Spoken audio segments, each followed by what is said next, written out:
नमस्कार दर्शकों, MKT news 24 news channel में आप सभी का स्वागत है। बीजेपी की अंदरूनी कलह सड़क पर, उत्तर भारतीय नेताओं का आमदार राजन नाईक पर हमला। VVCMC चुनाव को लेकर भारतीय जनता पार्टी के भीतर सियासी हलचल तेज होती नजर आ रही है। भाजपा में कार्यरत एडवोकेट नेहा दुबे ने पार्टी के ही आमदार राजन नाईक पर गंभीर आरोप लगाए हैं। इस मामले को लेकर उत्तर भारतीय नेताओं में भारी नाराजगी देखी जा रही है और आपसी मतभेद खुलकर सामने आ गए हैं। इसी कड़ी में उत्तर भारतीय नेताओं द्वारा एक संयुक्त प्रेस कॉन्फ्रेंस का आयोजन किया गया, जिसमें भाजपा आमदार राजन नाईक पर कई संगीन आरोप लगाए गए। प्रेस कॉन्फ्रेंस में नेताओं ने आरोप लगाया कि पार्टी के भीतर उत्तर भारतीय कार्यकर्ताओं और नेताओं की अनदेखी की जा रही है, जिससे असंतोष बढ़ता जा रहा है। इस दौरान आमदार राजन नाईक के करीबी माने जाने वाले प्रदीप पांडे ने भी चौंकाने वाले खुलासे किए। प्रदीप पांडे ने दावा किया कि उन पर जानलेवा हमला करने का प्रयास किया गया था और वर्तमान में भी उनकी जान को खतरा बना हुआ है। उन्होंने स्पष्ट शब्दों में कहा कि अगर उन्हें कुछ भी होता है तो इसके लिए 2 लोग जिम्मेदार होंगे। प्रदीप पांडे के इस बयान के बाद राजनीतिक गलियारों में खलबली मच गई है। VVCMC चुनाव से पहले भाजपा के भीतर उठे इस विवाद ने पार्टी की मुश्किलें बढ़ा दी है। अब देखना होगा कि पार्टी नेतृत्व इस पूरे मामले पर क्या रुख अपनाता है और आरोप प्रत्यारोप के इस दौर का आगामी चुनाव पर क्या असर पड़ता है। तो आइए एक नजर डालते हैं इस खास खबर पर। और जो काम हुआ है आप उसको देख लो, 50-50 भ्रष्टाचार में हुआ है। और अगर नहीं यकीन है तो उनको बोलो, उसको चेक करा लो। आप ये बोलते थे कि 35 साल जूना भाईवाद, परिवारवाद, भतीजावाद, उसमें कुछ नहीं किया। अरे मैं बोलता हूँ महानगर पालिका ने तो जो सड़क बनाई थी, जिसकी रचना कर दी थी, उसके आप गड्ढे नहीं काट पाए। और गड्ढों के लिए हम लोग बोलते थे कि आपने पैसे से डाल। मैं कई जगह मिट्टी डाला हूँ, मेरे पास फोटो है, वीडियो। क्यों डाला हूँ कि मैं जब सुबह आता जाता था तो जो ऑटो वाले भाई है ना, ऑटो वाले भाई ज्यादातर ना महाराष्ट्रियन है और उत्तर भारतीय, 2 ही है। उनकी कमर बैंड हो जाती, कमर चल नहीं पाते अच्छे से, ये हालत थी। आज भी पैचर हुआ है, अच्छे से नहीं हुआ, पूरी सड़क नहीं बनी है। किस चीज के भाई? सरकार केंद्र में आपकी, राज्य में आपकी, और आप महानगर पालिका आयुक्त कौन बैठा है? महापौर, नगर सेवक तो बैठे नहीं है, कौन बैठा है? अगर जब वही बुला लिया जाता मंत्रालय आजा, तो मंत्रालय उससे रिपोर्ट नहीं लिया जाता क्या? लिया जाता है ना, तो उसको बनवाना चाहिए ना। अब आप काम भी नहीं करो, आपके साथ हम जूता खाए, लात खाए, और फिर आप बोलो कि नहीं वो गद्दार है। गद्दार कौन है वो सब जानता है। और रही बात हमारे उत्तर भारत के लोगों की, तो अपेक्षा जितनी रखी जाती नहीं है, लेकिन जितने हैं दृढ़ हैं, अच्छे हैं जो आए हैं, और जो नहीं आए हैं बेचारे वो लाचार हैं और गद्दारों के साथ गद्दार है, इसीलिए वो यहाँ नहीं आए। एक सवाल जो उन्होंने राजन नाईक जी का नाम आपने क्यों लिया? बताए ना आपको, राजन नाईक भ्रष्टाचारी है। 1 मिनट, अभी बात पूरे डिटेल्स में जाओ। छोटे मौसेरे भाई जो ज्ञानमूर्ति शर्मा है, भारतीय जनता पार्टी का 2-3 बार का नगर सेवक रहा है, लॉ कमेटी का चेयरमैन रहा है, और वो बोला ना अरबों रुपए का भ्रष्टाचार किया, उसके ऊपर आरोप है, कोर्ट में चल रहा है मैटर। और उसने सोचा कि प्रदीप पांडे को मैं कैसे होस्टाइल कर दूं, कोर्ट में होस्टाइल इनको शायद पता है ना, होस्टाइल हो जाए। और ऐसी स्थिति में ये लोगों ने दबाव डाला। यकीन मानो, मैंने चोरी चुपके नए हॉस्पिटल में 6 महीना, सुनो, जब किसी चीज का बहुत प्रेशर आता है आपके ऊपर ना, या होते ना कि प्यार में नींद नहीं आती ना, या फिर दुख होता, तो वही हाल हो गया मेरा। 6 महीना मुझे नींद नहीं आती थी, नींद बिना टाइम की आती थी, वही चीज घूमता था। अरे क्या बोलूं मैं, समाज को क्या दिखाऊं? तो भ्रष्टाचार के खिलाफ मैं मोदी जी का कसम खाया हूँ, न खाने दूंगा। और उन्हीं के पार्टी का ये भ्रष्टाचारी और बोल रहे कि तुम वहां पे होस्टाइल हो जाओ, तो ये लोग हमको डरा रहे, धमका रहे, मारने की धमकी दे रहे। मैं क्या करूं? 6 महीना तक दवा खाया। उसके बाद एक मेरी भांजी है, उसको मैंने शेयर किया ये बात, वो एडवोकेट है, उसका पैनल है बॉम्बे से, वो बोले मामा मैं तुम्हारे लिए लड़ूंगा, मैं लड़ूंगा। बेल उसका बेल एप्लीकेशन है ना, रिजेक्ट करने के लिए फिर से हमने एप्लीकेशन किया। फिर उसमें क्या मिला मुझे? 24 घंटा 24/7 आवर्स पुलिस में सिक्योरिटी मिली और उसको बेल मिला। चल रहा है कोर्ट, अगर कोर्ट सेशन में है, हाई कोर्ट जाएगा, मैं हाई कोर्ट जाऊंगा, सेशन कोर्ट जाएगा, मैं सेशन कोर्ट जाऊंगा, मैं पीछे नहीं हटूंगा। ये भ्रष्टाचार के खिलाफ है। मैं बोल रहा हूँ आप इतना दूध के धुले थे तो नेता ही नहीं बनना चाहिए था ना। नेता बन के आए तो परिवार में क्यों लगे हो? आपने क्या अच्छा काम किया? जो आदमी अच्छा लगता है उसको आगे ले तो जिससे फायदा होता है, जिससे फायदा हो उसको पीछे कर देते हो। चुनाव में 5 बजे फोन आता था, रेडी है ना, मैं यहाँ आ रहा हूँ, रेडी है ना, तुम यहाँ आ जाओ। रात को 12 बजे छूटते थे, खाना खाए नहीं खाए, पूजा किए नहीं किए, लेकिन आप गए नहीं गए, लगे थे आपके साथ। जैसे जीत के आए आपका तेवर बदल गया, आपको वही लोग अच्छे लगने लग गए कि जो कॉन्ट्रैक्टर को लाके बैठा सकते हैं हमारे ऑफिस में, उनसे बातें हो सकती है।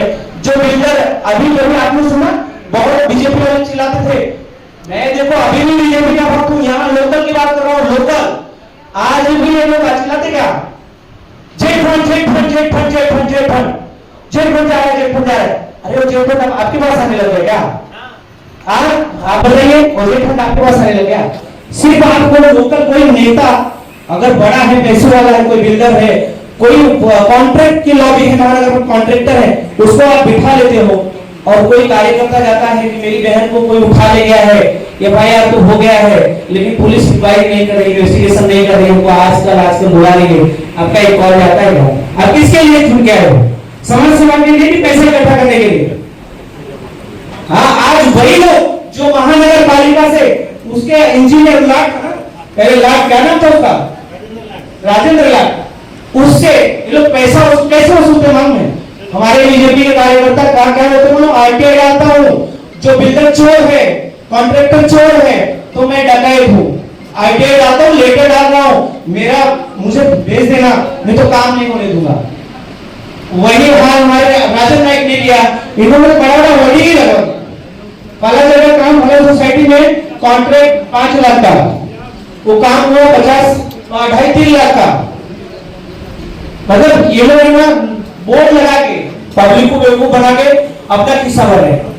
अभी बीच में बारिश चालू था, अभी ये लोग बोल रहे कि बारिश ज्यादा आई, 15-20 दिन ज्यादा। चेहरा पूछे बारिश नहीं होगी? आप बताइए, चेहरा पूछे में बारिश होती है कि नहीं होती है? वहां सड़क नहीं है। जापान में भूकंप आता है, जापान में भूकंप आता है, वहां बिल्डिंग नहीं है, तो फिर यहाँ अगर बारिश 15 दिन ज्यादा होगी तो रोड क्यों नहीं बने भाई साहब? क्यों नहीं बने? एक आदमी को मारा गया बांग्लादेश में, पूरे भारत में लोगों ने मोर्चा निकाला, लेकिन यही नाइक मरा गड्ढे में एक्सीडेंट हो गया, उसके लिए कोई सहानुभूति दिया? वो अगर से 2 बच्चे होंगे, बीवी होगी, अगर मान लो बीवी काम कर रही होगी, नहीं है, पढ़े लिखे नहीं है, किसी ऑफिस या दफ्तर में काम नहीं कर सकती, तो वो क्या करेगी? भी कौन दिखाएगी? समाज सेवक से समाज के लिए होना चाहिए। एक दिन में 300 बार बोलते हो भारत माता की जय, जय श्री राम, जय श्री राम। अरे श्री राम ने क्या किया था पता है आपको? वो पिताजी ने कितना सम्मान, माता जी का कितना सम्मान, और समाज का कितना सम्मान किया था। एक समाज से आवाज उठी कि सीता पे कलंक लगा है, उनको भी त्याग दिया। माँ के कहने पे वो बनवास चले गए 14 साल, तो 5 साल अब जो क्या है 5 साल मंदिर में रहो और समाज सेवा करके दिखाओ। क्यों नहीं करते? फिर श्री राम का नाम मत लो, क्यों लेते हो श्री राम का नाम? सबसे ज्यादा श्री राम का नाम कौन लेता है? भाजपा वाले, और यहाँ वसई वाले ज्यादा ही लेते हैं, और सबसे ज्यादा क्या करते हैं? आरटीआई डालो, पैसा कमाओ, बिल्डर को बुलाओ, बिल्डर लॉबी से, क्योंकि बिल्डर लॉबी अभी तो कुछ न कुछ कमी तो रहती है भाई, प्रिकॉशन लेने में कोई काम नहीं हो सकता। अगर बिल्डिंग बन रहा है तो ऊपर से कुछ भी गिर सकता है, धुआं भी ज्यादा हो सकता है, तो उसको तो मजबूरी उसकी, सब कुछ सही है, फिर भी सही हो या गलत तो आना ही है। तो अभी जहां एक बात बहुत सोचनीय और बहुत ऊंची बात है, हमारे देश में प्रधानमंत्री नरेंद्र दामोदर दास मोदी जी ने 2014 में प्रधानमंत्री चुनाव के समय यह घोषणा किया था कि देश में भ्रष्टाचार को जड़ से खत्म करेंगे और न खाएंगे और न खाने देंगे, और जय श्री राम के नारे बहुत लगते थे। 2014 में मैंने भी अपने आराध्य देव, सुनिए मेरी बात, अपने आराध्य देव नरेंद्र मोदी को ही श्री राम मान बैठा, और मैंने उनकी शपथ ली कि मैं न भ्रष्टाचार करूंगा और न भ्रष्टाचार करने दूंगा।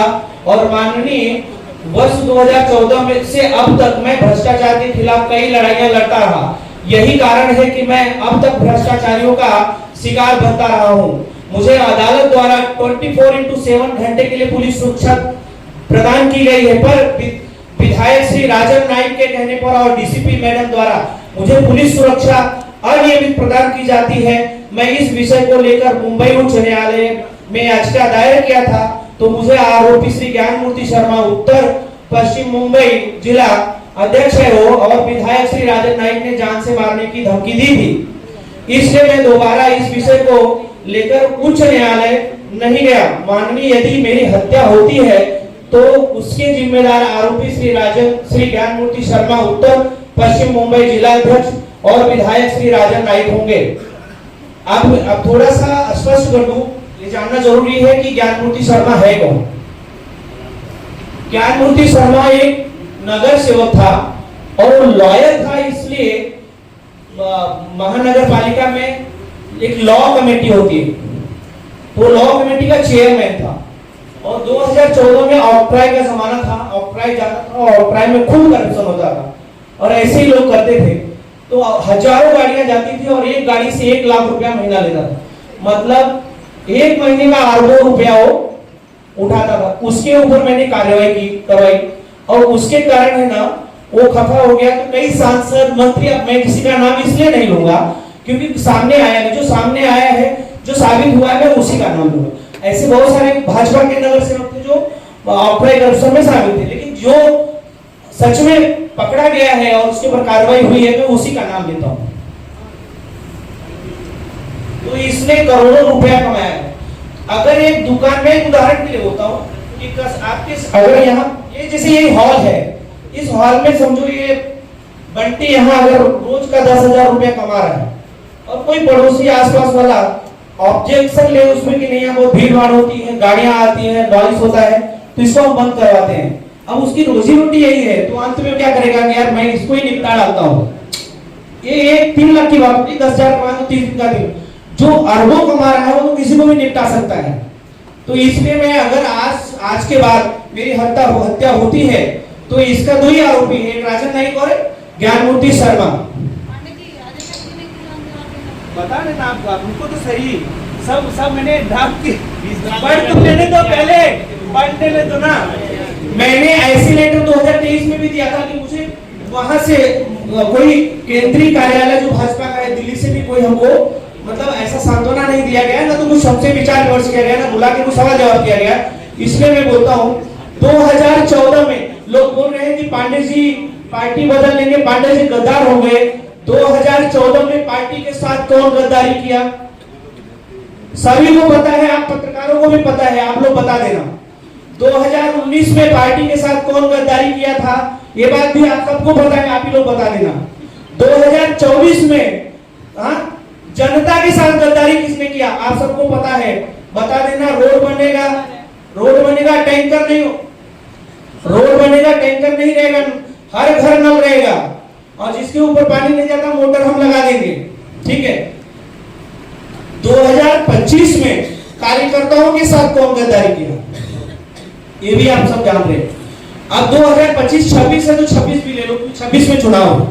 2026 में महाराष्ट्र महानगर पालिका चुनाव में देशभक्त कार्यकर्ता हो, मैंने लिखा है कि जो देशभक्त कार्यकर्ता होगा वह मेरे जैसा हलफनामा किस चीज का, कोई भी अगर जाता है नगर सेवकी के लिए फॉर्म आता है 26, उसके साथ एक हलफनामा देता है कि हमारी बीवी बच्चे ये प्रॉपर्टी सारी डिटेल्स देते हैं। उसके अलावा मैंने एक हलफनामा दिया है क्योंकि हमारे चुनाव आयोग में दिल्ली बोलते थे कि कोई झूठ बोल रहा है सच बोल रहा है, मुझे लेटर नहीं चाहिए, मुझे हलफनामा बना के दो। तो इसमें मैंने हलफनामा बना के दिया और ये मैं केंद्रीय कार्यालय भेज दिया हूँ कि अगर कोई निष्ठावान कार्यकर्ता है भारतीय जनता पार्टी का, सच में देशभक्त है, तो लिख के दे देवे कि जितनी भी योजनाएं चाहे वो राज्य सरकार की आती हो या केंद्र सरकार की हो या महानगर पालिका से संबंधित 1 रुपए का अगर भ्रष्टाचार करता हूं तो ये मेरा त्याग पत्र है, तभी उसको वोट दें। और ये सब आपको पीडीएफ में मिल जाए। बहुत सोचनीय और बहुत ऊंची बात है।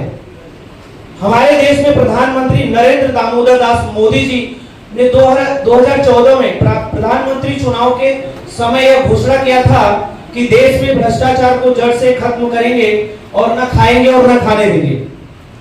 और जय श्री राम के नारे बहुत लगते थे। 2014 में मैंने भी अपने आराध्य देव, सुनिए मेरी बात, अपने आराध्य देव नरेंद्र मोदी मोदी को ही श्री राम मान बैठा। और मैंने उनकी शपथ ली कि मैं न भ्रष्टाचार करूंगा और न भ्रष्टाचार करने दूंगा। और माननीय वर्ष 2014 में से अब तक मैं भ्रष्टाचार के खिलाफ कई लड़ाइयां लड़ता रहा। यही कारण है कि मैं अब तक भ्रष्टाचारियों का शिकार बनता रहा हूं। मुझे अदालत द्वारा 24/7 घंटे के लिए पुलिस सुरक्षा प्रदान की गई है, पर विधायक श्री राजन नाइक के कहने पर और डीसीपी मैडम द्वारा मुझे पुलिस सुरक्षा अनियमित प्रदान की जाती है।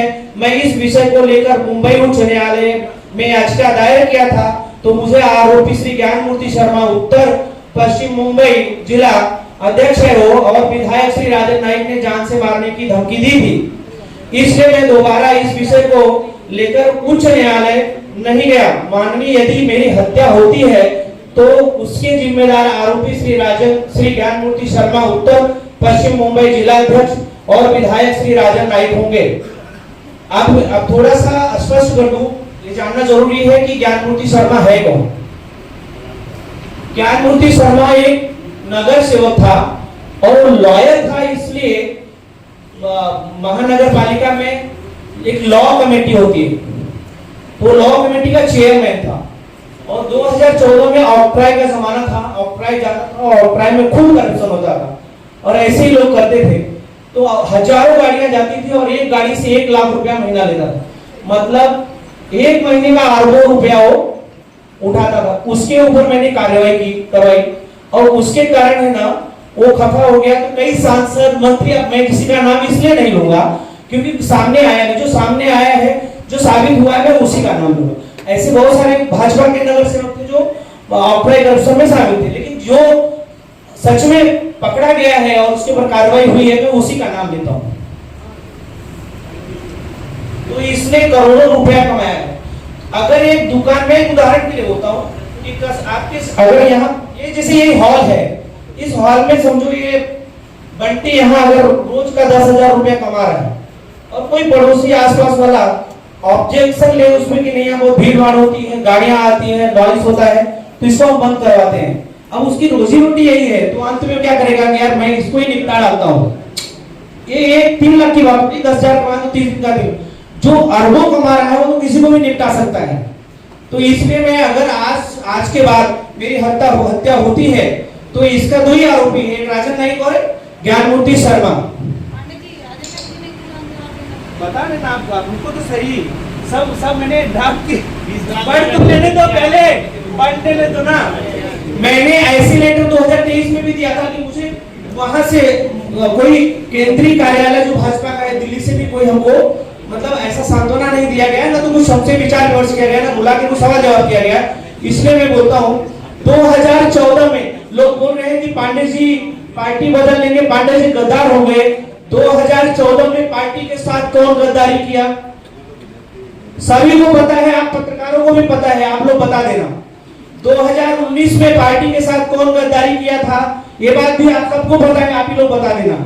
2024 में जनता के साथ गद्दारी किसने किया आप सबको पता है, बता देना। रोड बनेगा टैंकर नहीं, रोड बनेगा टैंकर नहीं रहेगा, हर घर नल रहेगा और जिसके ऊपर पानी नहीं जाता मोटर हम लगा देंगे, ठीक है। 2025 में कार्यकर्ताओं के साथ कौन गद्दारी किया ये भी आप सब जान रहे हैं। अब 2025-26 है तो 26 भी ले लो, 26 में चुनाव। 2026 में महाराष्ट्र महानगर पालिका चुनाव में देशभक्त कार्यकर्ता हो, मैंने लिखा है कि जो देशभक्त कार्यकर्ता होगा वह मेरे जैसा हलफनामा किस चीज का, कोई भी अगर जाता है नगर सेवकी के लिए फॉर्म आता है 26, उसके साथ एक हलफनामा देता है कि हमारी बीवी बच्चे ये प्रॉपर्टी सारी डिटेल्स देते हैं। उसके अलावा मैंने एक हलफनामा दिया है क्योंकि हमारे चुनाव आयोग में दिल्ली बोलते थे कि कोई झूठ बोल रहा है सच बोल रहा है, मुझे लेटर नहीं चाहिए, मुझे हलफनामा बना के दो। तो इसमें मैंने हलफनामा बना के दिया और ये मैं केंद्रीय कार्यालय भेज दिया हूँ कि अगर कोई निष्ठावान कार्यकर्ता है भारतीय जनता पार्टी का, सच में देशभक्त है, तो लिख के दे देवे कि जितनी भी योजनाएं चाहे वो राज्य सरकार की आती हो या केंद्र सरकार की हो या महानगर पालिका से संबंधित 1 रुपए का अगर भ्रष्टाचार करता हूं तो ये मेरा त्याग पत्र है, तभी उसको वोट दें। और ये सब आपको पीडीएफ में मिल जाए। परंतु ये मत सोचिएगा, मैं सबसे कह रही हूँ कि मैं जय श्री राम बोलूंगी और भारत माता की जय बोलूंगी। क्या बोल? हाँ बोलिए बोलिए, मिल जाएगा। हाँ, भारत माता की जय। आगे बोलिए। मैं सबसे पहले कहूंगी भारत माता की जय। आप सबको साथ में लगा जय बोलना है, तो फिर मैं आपको बताऊंगी कि मैं क्यों कह रही हूँ भारत माता की जय। मैंने ये इसलिए कहा क्योंकि हम भारत माता की धरती पे हैं। भारत माता की जय बोलने का मतलब ये नहीं है कि मैं पूरे भारत के अंदर जाके सफाई करूं। जहां मैं रहती हूँ मैं वहां से सफाई चालू करूंगी। आप लोग समझते हैं? मेरी बात से सहमत है? इस बात से सचिन दीक्षित जी सहमत है? धन्यवाद। आजकल सचिन दीक्षित जी के सहमति लेनी पड़ती है। दूसरा, हम ये हमारे पार्टी के भारतीय जनता पार्टी का अंदरूनी समस्या है कि भारत की उत्तर भारतीय समाज को यहाँ पर वेटेज नहीं दिया जा रहा है। मैं एंटायर भारतीय जनता पार्टी की बात नहीं कर रही हूँ, मैं वसई विरार जो जिला है भारतीय जनता पार्टी में उसकी बात कर रही हूँ। और ये मैं इतनी जिम्मेदारी से इसलिए कह रही हूँ, ये हमारे पार्टी का खास करके वसई विरार जिला का मसला है। तो जब मैं एक महिला हूँ, इसलिए महिला की भाषा में बोलूंगी कि जब मुझे मेरा घर साफ करना हो तो मैं झाड़ू मार के मेरा घर साफ करूंगी। तो ये एक्चुअली मेरे घर के अंदर है। परंतु क्या हो जा रहा है, हमारे जो पार्टी के अंदर जो हमारे पार्टी के पदाधिकारी हैं और जो यहाँ पर इस वक्त के विधायक है दोनों, वो विधायकों का ऐसी समस्या चल रही है। सबसे पहले तो बता दूं, राजन नाईक जी को यहाँ का निरीक्षक बनाया गया है। तो कैसा टिकट बंटवारा है, सब कुछ जो है वो राजन नाईक जी के हाथ में है। परंतु राजन नाईक जी जो है वो उनका समस्या तो आप सब जानते हैं कि मुझे पता नहीं उनका फेवरेट गाना कौन है, परंतु आज की परिस्थिति में देख के ऐसा समझ में आ रहा है कि उनका फेवरेट गाना तो है झूठा है तेरा वादा वादा तेरा वादा। एक सॉन्ग निकला है, वन लॉलीपॉप। नहीं, मैंने नहीं सुना है। उसके बाद उसका अच्छा, जाने दीजिए। तो मुझे इतना पता है कि वो सबको झूठा आश्वासन दे रहे हैं, सबको एक झूठा, जिस तरह से आपने कहा लॉलीपॉप दे रहे हैं। तो उनकी ये समस्या चल रही है। लेकिन इसमें क्या हो जाता है, आज सभी जानते हैं कि भारतीय जनता पार्टी के जो सबसे कर्मठ कार्यकर्ता है वो उत्तर भारतीय समाज से आते हैं। और वो लोग, जैसे हम कहते हैं ना, वो दिल से भक्ति करते हैं उत्तर भारतीय जनता पार्टी के लिए। और वो लोग सिर्फ चुनाव चिन्ह देख के, मोदी जी का चेहरा देख के वोट डालते हैं। और हकीकत में जिस तरह से पांडे जी ने कहा कि जय श्री राम के नारे को देख के वो वोट डालते हैं। परंतु जो लोग पद लेके आगे आ रहे हैं वो पार्टी का जो है पार्टी खत्म करने का काम कर रहे हैं। तो जिस तरह से हम जानते हैं कि मीडिया का जो काम है कि पार्टी श्रेष्ठ तक हमारा ये आवाज जाएगी। तो आज के प्रेस कॉन्फ्रेंस लेने का मुद्दा यही था कि जो हमारे पार्टी के श्रेष्ठ नेतृत्व है उन तक ये आवाज जाए कि वसई विरार शहर में जो भारतीय जनता पार्टी का काम चल रहा है और जिस तरह का टिकट बंटवारा हो रहा है वो गलत हो रहा है। क्योंकि आमदार का तकलीफ चल रहा है कि मेरा बेटा विधायक बनना चाहिए। नाला सोपारा के आमदार की समस्या चल रहा है कि सिर्फ मेरा बेटा जो है यहाँ से नगर सेवक बने और मेरे जो चाटुकार है कुछ गिनती 2-4 वो यहाँ से नगर सेवक बने, या जिनको उनका जो लेन देन का जो अंडरस्टैंडिंग होगा, चाहे वो 10 लाख हो 20 लाख हो, मुझे नहीं फिगर पता, परफेक्ट फिगर वही बता सकते हैं, उस फिगर वाले से ही वो नगर सेवक बने। और जो बाकी वसई के हैं उनका चल रहा है शायद उनका पति विधायक नगर सेवक बन जाए। हालांकि रेस में तो विधायक के थे, लेकिन चलो उनकी बीवी विधायक बन गई तो अभी वो चक्कर में उनका पति नगर सेवक बन जाए। तो हमारे भारतीय जनता पार्टी में है नहीं, परंतु प्रयास चल रहा है और घर खानदान के बाकी लोग बन जाए। तो वो तो मैडम वहाँ बैठी है, मैडम नाम क्या बोले आपका? प्रियंका पांडे मैडम ने मेरे फेसबुक पे कमेंट किया था, ताई सब आपके परिवार को ही टिकट मिलेगा क्या? तो मैडम के लिए मैं खास करके आज बताना चाहती हूँ कि मैं सुरेश दुबे जी की कन्या हूँ, बाकी दुबे परिवार से मेरा कोई लेना देना नहीं है। मैं सुरेश दुबे की बेटी हूँ और वो मेरा व्यक्तिगत उनसे झगड़ा है। सभी लोग जानते हैं झगड़ा क्या है, नहीं जानते तो शॉर्ट में बता दूं, संपत्ति जो मेरे कब्जा करके बैठे हैं, भाड़ा खा रहे हैं, वो मेरा निजी झगड़ा है, मैं मेरे हिसाब से सॉल्व कर लूंगी। लेकिन समझ गए ना मैडम, वन मैन शो, अकेले, ना कोई आगे ना कोई पीछे। धन्यवाद। तो मैडम ने वो ओपनली कमेंट किया था, तो इसलिए मैडम से पहली बार मुलाकात हुई तो मैं बता दूं। लेकिन बात ये है कि अगर आज हमने ये मुलाकात रखी है उत्तर भारतीय समाज के लिए और हमारे उत्तर भारतीय समाज के लोगों को ध्यान में लेके उनको टिकट दिया जाए भारतीय जनता पार्टी से, तो हम ये नहीं कह रहे कि आप किसी और पार्टी से किसी को इनकमिंग करिए, आप उनसे अपना लेन देन करिए, फिर आप उनको टिकट दीजिए, ये कतई ही बोलना नहीं है। हम भारतीय जनता पार्टी के जितने भी पदाधिकारी हैं, कार्यकर्ता है, जो उत्तर भारतीय समाज को रिप्रेजेंट कर रहे हैं, हम खाली उनकी बात कर रहे हैं। चाहे वो 35 साल जुड़े हो, चाहे वो 20 साल जुड़े हो, चाहे 10 साल जुड़े हो, या चाहे वो पिछले 1 साल जुड़े हो, क्योंकि भाई कुछ ऐसे कार्यकर्ता भी थे जो व्यवस्था होटल के अंदर मार खाए थे। सही है कि नहीं मंडली? आप भी खाए थे? दोनों पैर मेरा काम नहीं करता, यहाँ का फारूक आप बताए नहीं। अभी आपको बहुत जल्दी है, बहुत बोलना था। तो ऐसे लोग भी हैं, और आप अगर ये सोचेंगे कि जिन्होंने हमारे राष्ट्रीय नेता को बंधक बना के रखा था और जो उस केस में आरोपी है, आप उनको पार्टी में प्रवेश देके उनको टिकट देंगे, तो उत्तर भारतीय समाज उसका विरोध करेगा, और कोई करे ना करे तो मैं विरोध करूंगी, मैं स्ट्रेट अवे बोलूंगी। क्योंकि क्या है, कुछ लोगों ने हमको भी चढ़ा के पीछे से भाग गए, हमारे उत्तर भारतीय समाज के ही थे कि चढ़ाए बोले मीटिंग लो जरूरी है, ऐसा है वैसा है। उन्हीं का है ये मीटिंग, उन्होंने संजय पांडे बहन का मैं बोलूं। हाँ ठीक है, तो मेरा यही कहना है कि देखिए हर जगह पे ऐसे लोग होते हैं, जिस तरह से भाई ने बताया कि जरूरी नहीं है कि सबका खून जो है मरता हो, सबके अंदर वो ललकार हो, लेकिन हम में वो है और हम लड़ेंगे। हमारा आज का उद्देश्य खाली ये है कि अगर जो पार्टी का कर्मठ कार्यकर्ता है, आज जो हमारे पार्टी से एक महिला, मैं नाम नहीं लूंगी, जो महिला हमारे पार्टी को छोड़ के अगर किसी और पार्टी में गई है, तो आपके चैनल से मैं मेरे पार्टी श्रेष्ठ से निवेदन करूंगी कि आप कुछ भी करिए, प्रयत्न करिए और उनको अपने पार्टी में आप वापस लाइए।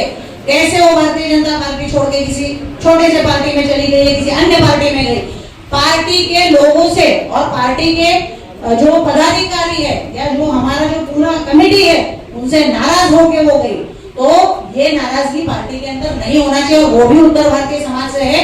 तो मैं मेरी उस उत्तर भारतीय बहन के साथ खड़ी हूँ, अगर वो पार्टी में कमबैक कर रही है तो सबसे बड़ी बात है। क्योंकि मैं आज का मीटिंग में उसी चीज को लेके है, तो बस मेरा यही कहना है कि किसी नए इंसान से तो इसी को कल आप पार्टी में इनवाइट करो, पार्टी में आप कल ले लो, आपका स्वागत है, आप आओ, आप हमारे पार्टी में आके पहले 1-2 साल काम तो करो, फिर टिकट मांगो। आप आते ही टिकट ले लोगे तो उसमें सबको सोचना पड़ेगा और उस हिसाब से करना पड़ेगा, और पूरे समाज को साथ लेना और खड़ा रहना पड़ेगा। तो एक बार हम सब लोग जय श्री राम का नारा लगाएंगे, और नारा सिर्फ वो लगाइएगा जिसमें इतनी हिम्मत हो कि लड़ने के लिए लास्ट तक साथ में खड़े रहे। जय श्री राम, आवाज कम है, जय श्री राम, दीक्षित जी जय श्री राम, जय श्री राम बोलो, और कोई नाम मत लेना। मैंने पहले ही कहा कि सबसे पहले तो आज ये प्रेस कॉन्फ्रेंस लेने का मोड़ो ये है कि मीडिया के माध्यम से ये मैसेज कि हमने विरोध किया है, पार्टी श्रेष्ठ तक जाता है, और हमारी ये इच्छा है, पांडे जी पता नहीं मेरी ये इच्छा है कि आपके माध्यम से, आप सभी मीडिया के भाई बहनों के माध्यम से ये जो हमारा विरोध है, जो मेरा विरोध है, हमारे पार्टी श्रेष्ठ तक जाए, ना कि सिर्फ महाराष्ट्र तक, महाराष्ट्र के पार्टी श्रेष्ठ तक जाए, यूपी के पार्टी श्रेष्ठ तक जाए, दिल्ली के पार्टी श्रेष्ठ तक जाए। और रही बात, पांडे जी ने बोला मैं शांत रहूंगा, मैंने जय श्री राम का नारा लगवाते हुए ये कहा कि नोटा दबाएंगे और पीलिया नहीं फैलाएंगे। जैसे कि आपने कहा पीलिया नहीं फैलाएंगे, पांडे जी ने कहा कि हम विरोध नहीं करेंगे, मतलब जो भी अगर हमारे हित में नहीं आता, आपका जो सीटों की मांग है वो अगर पूरी नहीं होती तो हम पीलिया नहीं दबाएंगे, नोटा दबाएंगे। पर यही कई उत्तर भारतीय है जो बहुजन विकास आघाड़ी में प्रवेश कर चुके हैं भारतीय जनता पार्टी से नाराज होकर, तो उस पर आप क्या कहेंगे? मैंने पहले ही कहा कि जो हमारी बहन भारतीय जनता पार्टी छोड़ के बहुजन में गई है, तो मैंने यही कहा कि भाषण में ही कहा था कि आप लोगों के माध्यम से हमारे पार्टी श्रेष्ठ ने ये चीज करना चाहिए कि उनको रिक्वेस्ट करके उनको वापस बुलाना चाहिए, क्योंकि वो हमसे हमारी जो कमेटी है, वसई विरार की जो बीजेपी की कमेटी है, उससे नाराज होके गई है, और वो हमारे भारतीय जनता पार्टी में काफी पुरानी थी, तो मुझे मेरे से भी जुड़ी थी, तो मुझे ऐसा लगता बताया कि इस तरह से कोई भी नाराजगी अंदरूनी नहीं होनी चाहिए। और सबसे बड़ी बात, वो भारतीय किसी में भी गई हूँ, वो हमारे उत्तर भारतीय बहन है, तो उसे वापस लाना आपकी चाहिए। नाराजगी भी समझ में आ रही है, उनकी नाराजगी भी समझ में आ रही है, पर आप दोनों के डिसीजन समझ में नहीं आ रहे। वो स्वतंत्र है उनके डिसीजन को लेके। उत्तर भारतीयों के लिए उत्तर भारतीयों का साथ यही है कि जो डिसीजन लेना है हमें मिलकर डिसीजन लेना है। मैंने यही कहा, इन्होंने 25 सीट का कहा, मैंने कहा आप जितनी भी सीट दीजिए उत्तर भारतीयों की, खाली आप ये मत करिए, क्योंकि हम भारतीय जनता पार्टी के लोग, मतलब जो यहाँ की जो भारतीय जनता पार्टी है वैसे गिरा के उनके डिसीजन से खुश नहीं है। तो मैंने सिर्फ ये नहीं कहा कि कल के हुए आए आदमी से या आज के हुए आदमी को आप टिकट ना दे, बल्कि आप उसे टिकट दे जो एटलीस्ट पार्टी में 5 साल चुना हो, 10 साल चुना हो, 20 साल चुना हो, आप उसे टिकट दे, हमारा उत्तर भारतीय समाज उसका साथ देगा। दीदी एक बात है कि उत्तर भारतीय समाज के लिए इस स्थिति का निर्माण हुआ, इसके लिए जिम्मेदार किसको मानते हैं? मैं इसके लिए जिम्मेदार सबसे पहले तो हमारे समाज को ठहराऊंगी। क्यों हमने हमारे समाज को इस तरह से रखा है कि कोई भी आए दिन आके हमको मार के चला जाता है। हमारे पास कोई ऐसा सक्षम नेतृत्व नहीं है कि हमारे लोग मार खा रहे हैं, हमारे लोग लाफा खा रहे हैं, ये व्यवसाय तोड़ दिया जा रहा है, उनका सब कुछ किया जा रहा है, तो हमारे पास नेतृत्व नहीं है। उत्तर भारतीयों का नेतृत्व बराबर नहीं हो रहा है, तो एक सही नेतृत्व होना चाहिए। अगर वो चीज हुआ तो हम उत्तर भारतीयों को सक्षम तरीके से खड़े होंगे। आज आप किसी भी पार्टी के देख लीजिए, अभी तो ठीक है आप मोदी का बात कर रहे थे, अभी उनकी हालत पकड़ी है, इसलिए उनको पता है कि मुझे तालुके के माई बाप उत्तर भारतीय है, वो डिसाइड करते हैं कौन जीत के आएगा, इसलिए वो उत्तर भारतीय को ये दे रहे हैं। वरना आप देखिए कि 2014 के चुनाव में एक वीडियो लगा था जिसमें वीरेंद्र ठाकुर बोल रहा है तू भैया है ना पीछे खड़ा है, तो वो चीज को भूलिए मत। हर पार्टी में ये ऐसी प्रॉब्लम इसीलिए है क्योंकि हमारा नेतृत्व सही नहीं। अगर नेतृत्व सही होगा तो हमारी हालत सक्षम रहेगी। और हमने सारे उत्तर भारतीयों ने एक साथ मिलकर डिसीजन को एक्सेप्ट करना चाहिए। अभी मैडम वही काम तो ये बीजेपी वाला भी कर रही है। आपने बोला कुछ पूछा है? तो क्या कहेंगे कि भारतीय क्यों नाराज है और किन उम्मीदवारों की मुखालफत करने के लिए? भारतीय जनता पार्टी उत्तर भारतीयों के दम पे खड़ी है, क्योंकि उत्तर प्रदेश ही उसको खड़ा करके रखा है। आज यहाँ लोकल की बात करें, हम लोग सिर्फ और सिर्फ लोकल की बात करें, यहाँ उत्तर भारतीयों को मैंने पहले ही बोला, रुमाल भी नहीं, उनको मोजा समझते, मोजा यूज एंड थ्रो। और उसमें कुछ हमारे उत्तर भारतीय ऐसे गद्दार हैं जो आगे आपको ढकेल देते हैं और पीछे ना अपना काम बना, उनका अपना काम बनता, भाग में जाए जनता। हाँ, वो हिसाब के एक संजय पांडे जी जिन्होंने ऐसा ऑर्गेनाइज किया था, और उनकी बसें आ रही हैं, 400 बस चली है बॉम्बे से और कुछ नागपुर से, कहीं रुक गई है, फिर एक प्रेस कॉन्फ्रेंस वो लेने वाले हैं। वो आदमी ने ये प्रेस कॉन्फ्रेंस करना तो हमको था ही, क्योंकि मैं उत्तर भारतीयों के लिए लड़ता हूँ, और उत्तर भारतीय ने पूरे समाज के लिए, महाराष्ट्र के लिए, गुजरात के लिए, पूरे भारत के लिए करप्शन के खिलाफ लड़ता हूँ। आज मुझे लगा कि उत्तर भारतीयों का 1-2 जन है जो बोल रहे हैं कि पांडे जी गद्दार हैं। मुझे किसी मीडिया भाई, आप सब लोग हो, इसी में से किसी ने कहा है, मेरे कानों तक आया है। अरे मैं बोलता हूँ मैं नहीं गद्दार, अगर आपने बोला तो गद्दार आप हो, आप आवाज तो उठाओ। अगर हक नहीं मांग सकते तो आपको क्या जहाँ जरूरत है यहाँ पे रहो ही मत ना। आज किसी बहन को अगर तकलीफ है तो सबसे पहले उत्तर भारतीय है, उत्तर भारतीय के पास जाएगा, उसका हेल्प करेगा।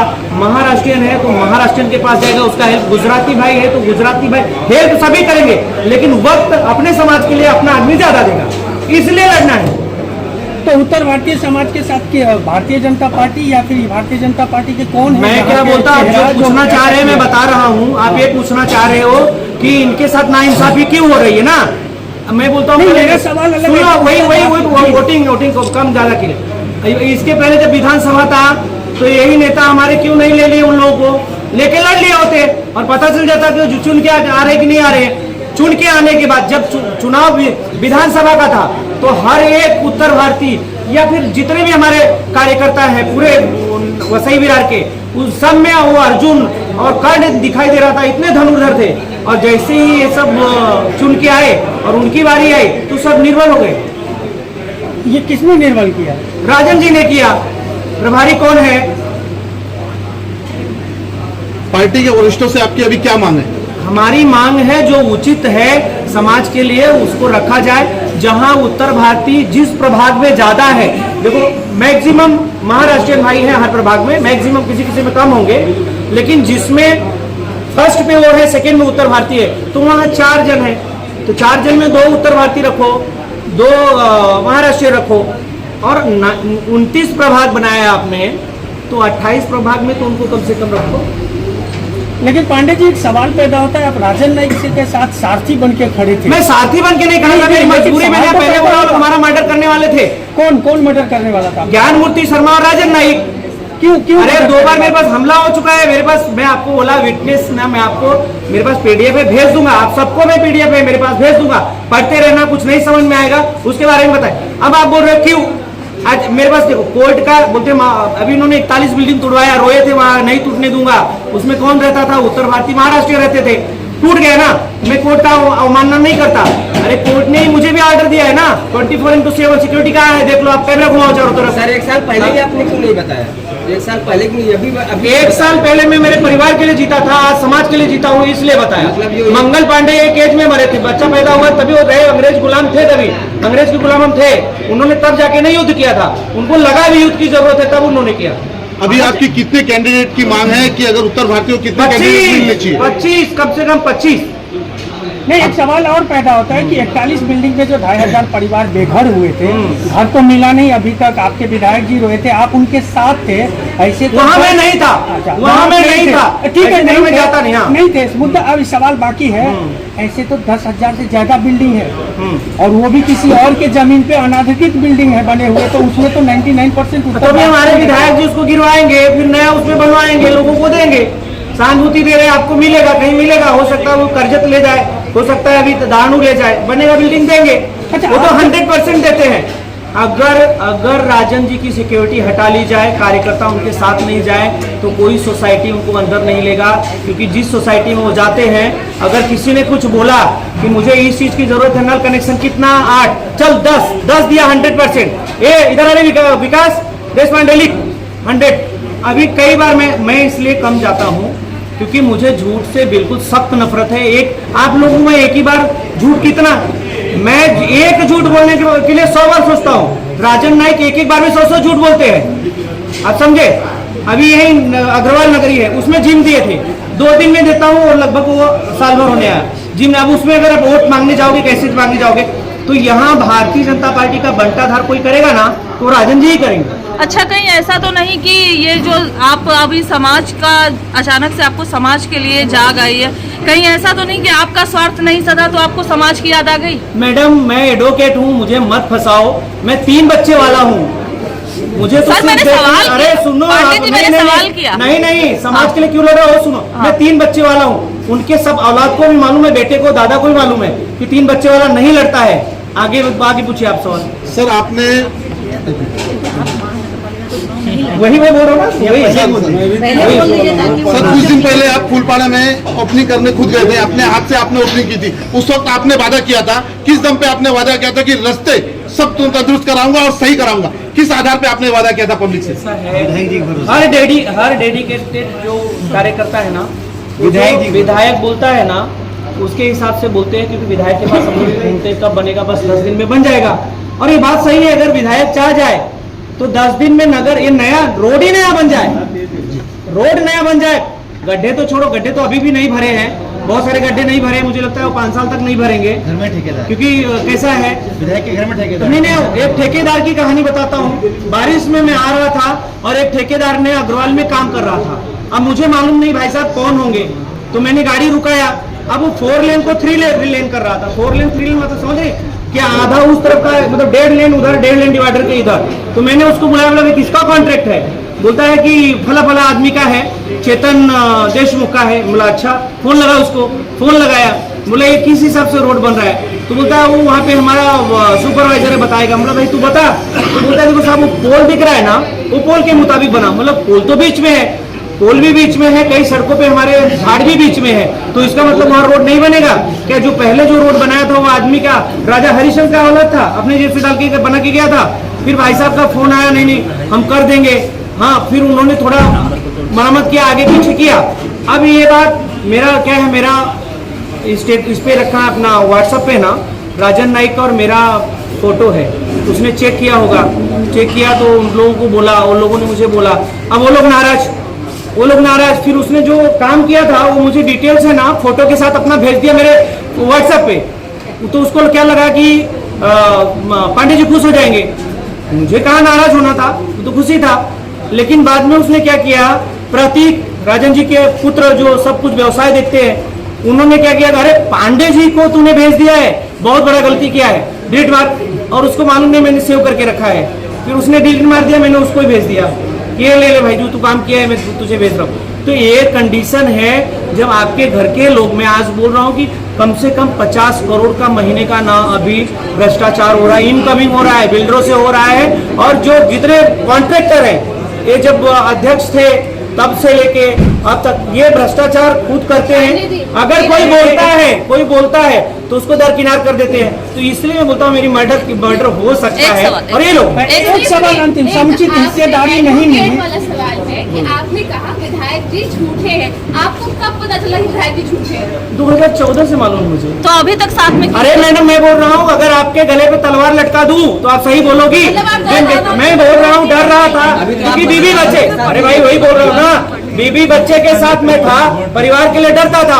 जब समाज की बात, पहली बार समाज के लिए मैंने, क्योंकि समाज के कोई यहाँ विधायक कोई हमारा यूपी वाला नहीं खड़ा हो रहा था। ये अचानक डर कैसे खत्म हो गया और समाज का डर इसलिए खड़ा हो गया कि बोलते हैं ना, ये हमारे वकील भाइयों ने क्या बोला कि एक को मजबूत होने से मजबूत नहीं है, हम पूरे परिवार से, अगर सोसाइटी को मजबूत करेंगे तो हम, अब मेरे साथ सोसाइटी खड़ी है, जितने एडवोकेट हमारे साथ खड़े हैं। 2014 से लेके अब तक आपको कोई हिम्मत नहीं मिल रही थी आवाज उठाने के लिए? मैडम नहीं मिली तभी तो आज मिले। आप एक बात बताओ, मैं आपको क्या उदाहरण दूं? संजय पांडे जी उदाहरण दूं। संजय पांडे, इसलिए सुनिए, ये बात सुनिए, ये मैं संजय पांडे ने, क्योंकि राजन नाइक ने बोला होगा कि तुम, क्योंकि मेरा वीडियो बहुत आ रहा है, राजन नाइक ने बोला होगा संजय एक काम कर, तू प्रदीप पांडे को बोल प्रेस कॉन्फ्रेंस करने के लिए या कोई प्रोग्राम करने के लिए। उसने मुझे, भाई साहब ने मुझे फोन किया, मुझे उसके ऊपर ट्रस्ट नहीं है क्योंकि वो कुछ काम, इलीगल काम हो रहा था, मुझे फोन कर, एक समय इलीगल काम हो रहा था, सुना ये, उस इलीगल के लिए मैंने नोटिस महानगर पालिका में दिया, एएमसी को। साले यहाँ एएमसी भी बहुत भ्रष्टाचारी है, बहुत पैसा खाते हैं, उनके ऊपर तो पहले कार्रवाई होनी चाहिए, पता नहीं क्यों नहीं हो रही है। तो उसने क्या किया, उसने बोला कि भाई तुम प्रदीप पांडे ने नोटिस ऐसा लेटर दिया है, उनसे मिल लो। वो मेरे पास आया, बोलता है कि कितना मिठाई लोगे, मेरे पास डायरेक्ट नहीं आया, संजय पांडे के पास आया, संजय ने बुलाया तो मैं वहां गया, तो बोलता भैया वो मिठाई लेके आया 10 किलो। मैं बोला खा लो, मुझे मिठाई पसंद नहीं है, मुझे शुगर है, मतलब शुगर भी नहीं है लेकिन नहीं खाता हूँ। फिर वो भाई ने भेज दिया राजन जी के पास, उस समय गाँव में था मैं, और वो सुनो, एक पूरा सुन लो, जरूरी है बहुत भ्रष्टाचार की बात। और उसको लोगों ने ले लिया मिठाई, और उन्होंने फिर क्या किया, उसको रास्ता बता दिया कि तू एक काम कर, जितना बन सकता है बना ले, और उसके बाद तुझे है ना स्टे ले ले, कोर्ट से स्टे ले ले। और जो वकील हमारे पैनल महानगर पालिका, तो हमारे ही है, वो अपील ही नहीं होंगे, एक पार्टी तुझे मिल जाएगा आज नहीं तो कल, जा मजा कर। तो इसलिए ये सब चीजें ना धीरे धीरे आपको पता चलती है, आपको लोग एक झटके में इग्नोर नहीं करते। आप कुत्ता पालती हो तो कुत्ता एक झटके पागल होता है क्या? बात पागल होता है। सर एक अंतिम सवाल आपसे, आपने कुछ बात कही थी, नारियल लेके कुछ खांचा बनता है, उसके लिए क्या है? नारियल खांचा मतलब जो आप बोल रहे थे नारियल का जो पूछते हैं उनका हिस्सा बन जाता है कमीशन। अरे भाई आप प्रश्न अच्छे से पूछो। अच्छा, एक अंतिम सवाल मैं पूछ रहा हूँ आपसे, अगर उत्तर भारतीय समाज को आपके हिसाब से समुचित हिस्सेदारी नहीं मिलेगी तो क्या रुख रहेगा आपका? क्या रुक रहेगा? साइलेंट मोड में हम लोग चले जाएंगे और बता देंगे क्या हो रहा है। पांडे जी एक सवाल मेरा, कल तक जो राजन नाइक जब वो विधायक नहीं बने थे तो आपकी जो सिक्योरिटी सुरक्षा आपको मिली है, तो आपकी सिक्योरिटी सुरक्षा में वो चलते थे, अचानक आप दोनों के बीच में ऐसा क्या हो गया कि आप एकदम बगावत पे उतर गए? ऐसा है, पहले हमारे पास एक सिक्योरिटी थी, उनके पास 10 सिक्योरिटी हो गई है, तो 10 वाले में थोड़ा सा ऐड तो रहेगा ना। सर मेरा आखिरी सवाल, अगर इस वक्त उत्तर भारतीय को टिकट नहीं मिलता तो क्या आप भाजपा के विरोध में कैंडिडेट खड़ा करेंगे? अरे भाई आप एक ही बात क्यों मुझे भाजपा का विरोध हम बोल रहे हैं? भाजपा ही केंद्र में बैठा है, उत्तर भारतीय बैठा है। अगर हमारे लोगों को, अभी एक बात बताइए, जो आदमी महानगर पालिका से इलीगल ढंग से पैसा कमा रहा था, जो आदमी उनके साथ रह के लोगों से, होटल वाले से, बिल्डर से, कॉन्ट्रैक्टर से, ठेले वाले से पैसा लूट रहा है, वो आदमी समाज का सेवा करेगा या लूट करेगा? आप बताइए। तो मेरा ये सवाल जवाब नहीं दिया आपने, गोल गोल कर दिया। मेरा प्रश्न ये है, आप खिलाफ में जाएंगे आप कि नहीं? भारतीय जनता पार्टी नहीं, बिल्कुल नहीं, बिल्कुल नहीं, गद्दार थोड़ी है, गद्दार है क्या? कॉन्फ्रेंस का कोई मतलब ही नहीं, अर्थ ही नहीं है प्रेस कॉन्फ्रेंस। क्यों गद्दार रहेंगे तो ही पे प्रेस कॉन्फ्रेंस होगा। कम से कम आप न्याय क्या दिलाएंगे? अरे न्याय नहीं है, आज न्याय नहीं होता तो आप उतने दूर से आते। न्याय लेना, विरोध किया न्याय है ना। बंद करो, हो गया प्रेस कॉन्फ्रेंस।